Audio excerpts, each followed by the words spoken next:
sobre este tema, así que queremos que en lo que resta de nuestro encuentro se toquen los temas sobre los que quedan aún dificultades por solucionar. De acuerdo a la situación actual, no es simple ciertamente, y queremos también coincidir en la prevención de las amenazas terrorísticas que vienen de lugares como Afganistán. Bueno, aquí se habló de algo interesante para Estados Unidos. Tal vez Rusia podría permitir el sobrevuelo de algún sector de su territorio para el apoyo logístico a la guerra de Afganistán, que ciertamente Estados Unidos la está perdiendo en este momento junto con sus aliados. Por eso el reforzamiento grande que se ha hecho de las tropas en este área de conflicto, ¿no? Y Obama cometió un desliz llamando presidente a Vladimir Putin en Rusia, ¿no? Notorio desliz del mandatario de Estados Unidos, Barack Obama, en su primer encuentro con Vladimir Putin. Bueno, aquí faltó el pan y la sal, pero está compensado al estilo occidental con un excelente ramillete, recepción cálida a título personal. Obama, en conferencia de prensa, dio una respuesta muy cuidadosa sobre la efectividad del tándem del liderazgo cuando un periodista estadounidense le preguntó directamente: ¿quién está realmente a cargo en Rusia? Foto de familia, ¿no?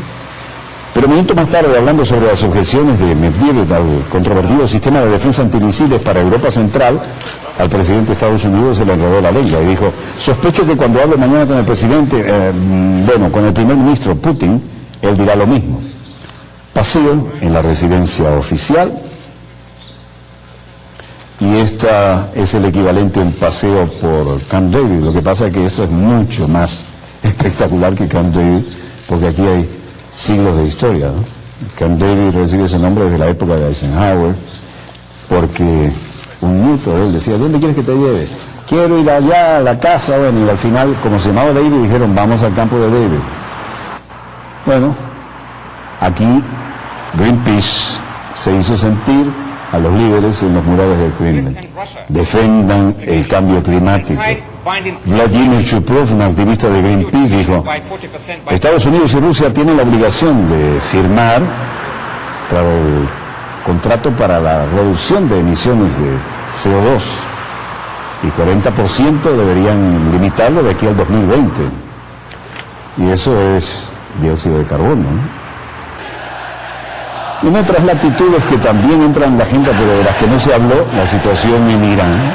El ayatollah Jamenei alerta a los países occidentales sobre su interferencia en los asuntos internos y le dice que tengan mucho cuidado con lo que van a hacer.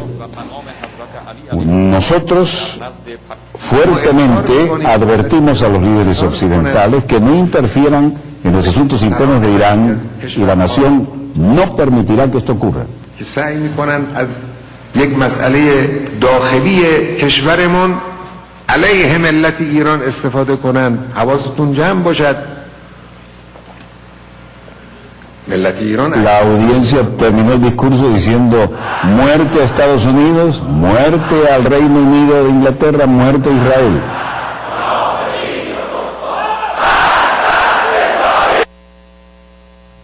Personaje significativo en la época de Vietnam, McNamara, el hombre que venía de la Ford y que manejaba aún desde el lugar de vacaciones del presidente Kennedy la guerra de Vietnam a control remoto y vía satélite con estadísticas. Luego lloró ante las cámaras y dijo: nos equivocamos, eso no le devolverá la vida a los millones de muertos vietnamitas ni a las decenas de miles de muertos estadounidenses, ¿no?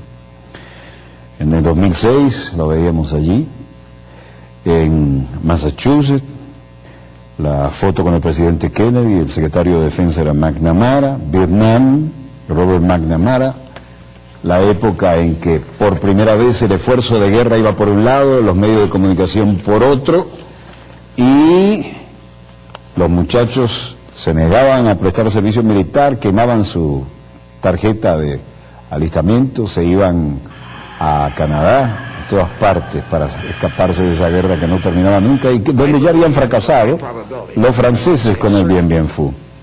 Una entrevista con la NBC de aquí, cuando era... The key events that I want to discuss are the missed opportunities to either avoid the war or terminate it further than it did, with dramatic. McNamara, ex secretario de Defensa y principal arquitecto de la intervención estadounidense en Vietnam, falleció a los 93 años.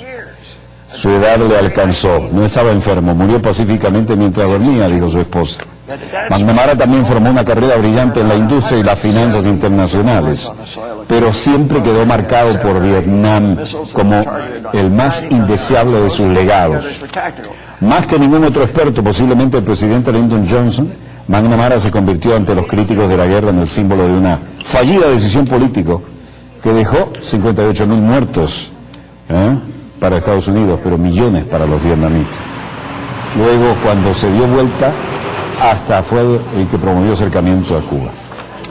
Bueno, elecciones primarias en Uruguay y el candidato de la izquierda de la coalición, José Mujica, a quien entrevistamos, como ustedes recuerdan aquí, lograría una fórmula de entendimiento con Danilo Astori, el hombre que maneja la economía.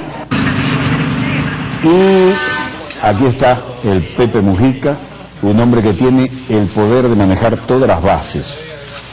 El tecnócrata sería, mira, en la época en que lo agarraron y lo metieron preso 13 años sin comunicado. Recuerdan que nos contó que solamente podía hablar con una ratica que lo visitaba en la madrugada. Lo tengo por el cariño de la gente, más que nada.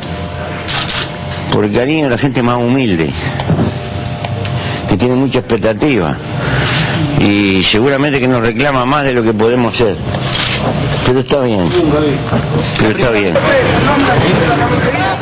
Danilo Astori dijo que, ministro de Economía, que él va a estar donde el Frente Amplio lo quiera, anunciando su aceptación a la candidatura de vicepresidente. Aquí lo tienen, compañero de estudio en la época civil, y esas son las mismas urnas que se vienen usando desde el siglo pasado. Así de sencillito.